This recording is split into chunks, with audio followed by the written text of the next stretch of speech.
There was a time in history when wearing the wrong color could get you punished. Not judged, not mocked, punished. This isn't a metaphor. This actually happened. And the color was purple. Tyrian purple wasn't created in a factory. It came from the sea. Thousands of tiny sea snails were crushed to produce a single drop of dye.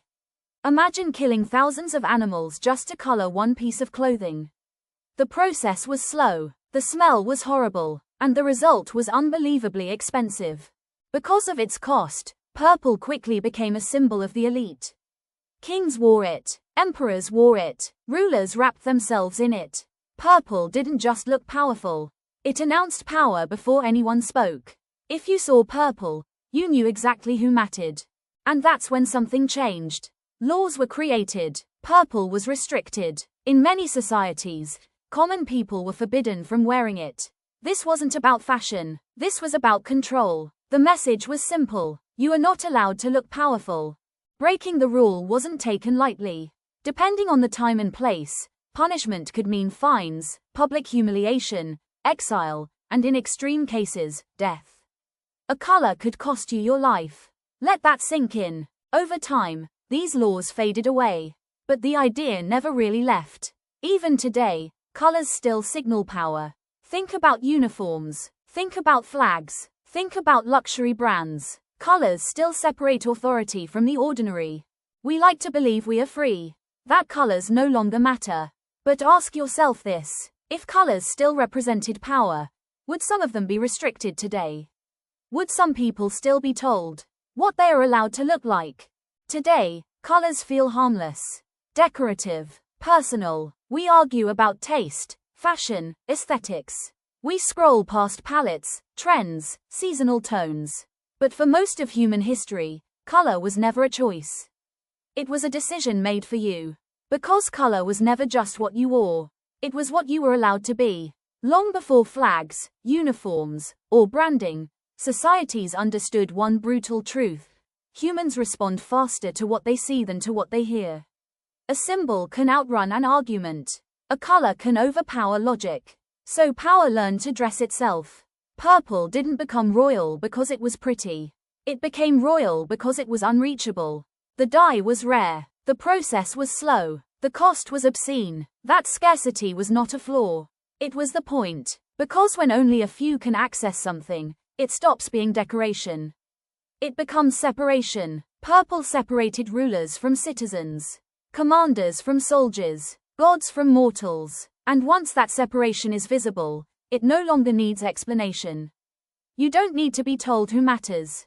You can see it. That's why laws appeared. Not to protect morality, not to preserve tradition, but to protect distance. If anyone could wear purple, then authority would blur.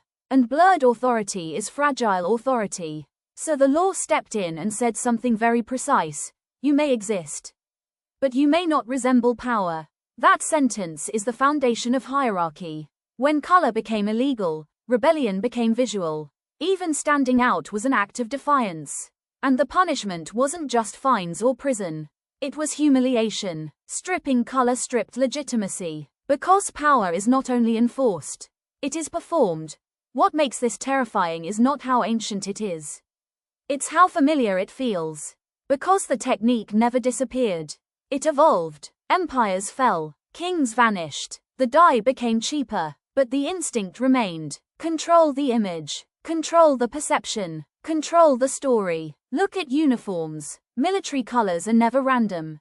They communicate danger, discipline, obedience. Look at judges. Black is not warmth. It is finality. Look at luxury brands. Certain colors whisper wealth before the price is even visible. And look at warnings. Red still stops us in our tracks. No law forces you to obey these signals. Yet you do. Because the brain learned this language centuries ago. The most effective power doesn't shout. It signals. Modern systems no longer ban colors outright. They don't need to. They flood you with meaning instead. Certain colors mean success. Others mean rebellion. Others mean invisibility. And you internalize it. You dress for interviews, for authority, for credibility. You already know which colors feel serious, which feel cheap, which feel dangerous. No one taught you this explicitly. And that's the genius. The control moved from law to culture, from punishment to preference. You think you're choosing freely, but the map was drawn long before you arrived. So here's the uncomfortable part. Purple is no longer illegal. Anyone can wear it. The law is gone. But ask yourself honestly, do you feel equally powerful in every color? Do you feel the same authority, the same confidence, the same respect? Or do some colors still feel off limits? Too bold, too loud, too confident? That hesitation is the echo of the old world. Because power doesn't need chains when it has conditioning. The ancient rulers understood something we pretend to forget. If you control how people appear, you influence how they behave. If you control symbols, you shape reality. So the next time you hear someone say, "It's just a color," remember this. Colors once decided who could rule, who could speak, who could be seen. And while the laws vanished, the instincts survived. Power still wears colors. The only difference now is that you think you chose them.